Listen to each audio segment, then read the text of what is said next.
Halo, perkenalkan nama gue Guntur. Selamat datang di channel gue yang bernama Cerita Malam.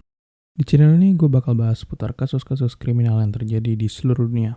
Oke, di video kali ini gue bakal bahas tentang kasus pembunuhan Gillian Fuller.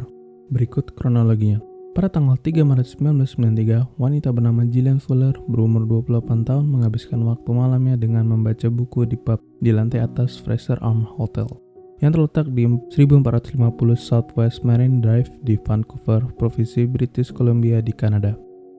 Beberapa jam kemudian, sekitar jam 1.30 dini hari tanggal 4 Maret, Gillian berpindah ke pub di lantai bawah yang bernama Rock Cellar Pub. Dia di sana hanya sekitar 10 menit saja sebelum dia keluar dan pulang yang pada saat itu sedang musim semi sejuk. Beberapa jam setelah kepulangan Gillian, kemudian ada seorang pengantar koran yang sedang melintas lalu menelepon 911 untuk melaporkan adanya kebakaran di gedung apartemen yang terletak di 8770 Granville Street sekitar pukul 4 subuh pagi. Departemen Pemadam Kebakaran Vancouver menanggapi panggilan tersebut. Tak selang berapa lama, petugas datang dan memadamkan api yang melahap apartemen Gillian. Setelah api padam, mereka menemukan bahwa wanita muda itu telah meninggal di tempat tidurnya. Setelah mengevokasi tubuhnya, lalu tim forensik melakukan otopsi. Kemudian ditemukan hasil bahwa Gillian telah diserang. Penyerangan ini tidak dijelaskan apakah penyerangan tersebut secara seksual atau tidak. Gillian juga telah tewas sebelum kebakaran terjadi. Ini membuat pihak berwenang percaya bahwa kebakaran tersebut memang sengaja dilakukan untuk menyembunyikan kejahatan yang terjadi pada Gillian.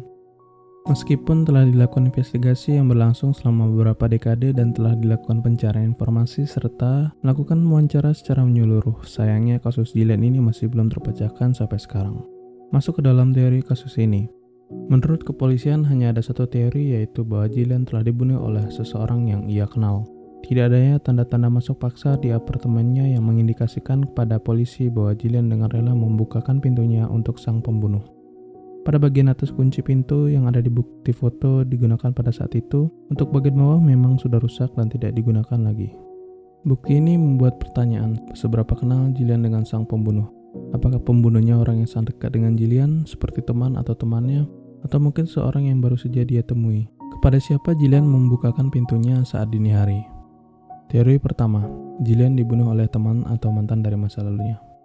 Ada beberapa hal yang kurang mengenakan tentang sosok Gillian ini, tentang bagaimana ia menjalani hidupnya, yang sangat jarang terjadi dalam kasus pembunuhan. Biasanya para korban digambarkan sebagai orang yang sangat baik, meskipun kita semua tahu bahwa mayoritas orang sangat jauh dari sempurna.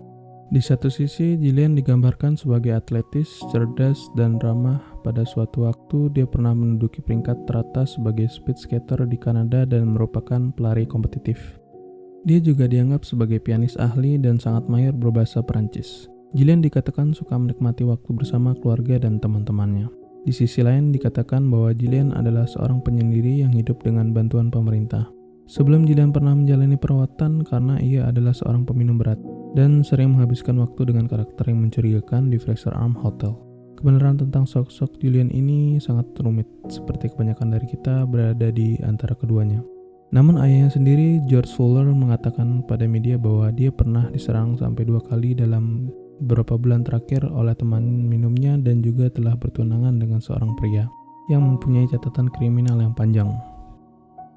Mungkinkah Gillian dibunuh oleh mantan tunangannya, atau bahkan oleh salah satu teman minumnya selama berbulan-bulan menjelang kematiannya? Jika Gillian membukakan pintu di tengah malam untuk seorang yang dia kenal, maka salah satu kemungkinan tersebut bisa saja terjadi. Polisian pasti sudah menanyai mantan tunangan dan teman-temannya, namun tidak pernah menemukan apapun yang dapat menghubungkan mereka dengan kematian Gillian. Teori kedua, Gillian dibunuh oleh pria tidak dikenal. Pada malam saat terjadinya pembunuhan Gillian selama 10 menit atau lebih, saat itu dia sempat menghabiskan waktunya di Rock Cellar Pub di basement Hotel Fraser Arms. Dia terlihat mengobrol dengan pria tak dikenal. Beberapa orang mengatakan Gillian terlihat meninggalkan pub bersama pria ini. Sedangkan lainnya menunjukkan bahwa mereka pergi secara terpisah tetapi berencana untuk bertemu nanti. Dalam kedua statement tersebut, polisi masih ragu untuk menginterogasi orang asing ini. Apakah dia dapat memberikan informasi tentang apa yang terjadi pada Gillian? Orang asing ini digambarkan sebagai pria kulit putih dengan aksen gelap, berusia sekitar 28 tahun sampai 29 tahun, dengan tinggi rata-rata, rambut bergelombang, dan alis sangat tebal. Teori ketiga, adanya surat misterius. Muncul keanehan dalam kasus ini yang terjadi pada bulan November 1993. Departemen Kepolisian Vancouver menerima surat kaleng yang dikirim dari Washington DC. Pihak kepolisian telah merahasiakan sebagian besar informasi yang ada dalam surat tersebut untuk alasan investigasi. Seorang teman keluarga Gillian memberitahu bahwa surat tersebut berisi informasi tentang kemungkinan tersangka. Nama terduga tersangka ini belum pernah dirilis dan pengirim suratnya masih belum diketahui.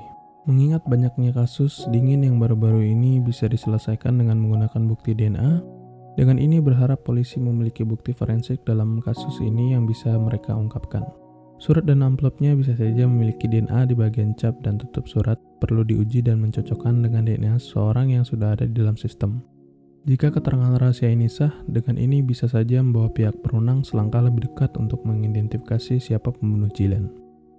Mengingat polisi hanya mengatakan bahwa Gillian diserang, ada juga kemungkinan dia diserang secara seksual. Para saksi mata di lokasi melihat ada darah di apartemennya dan saat ditemukan Gillian dalam keadaan telanjang di tempat tidurnya.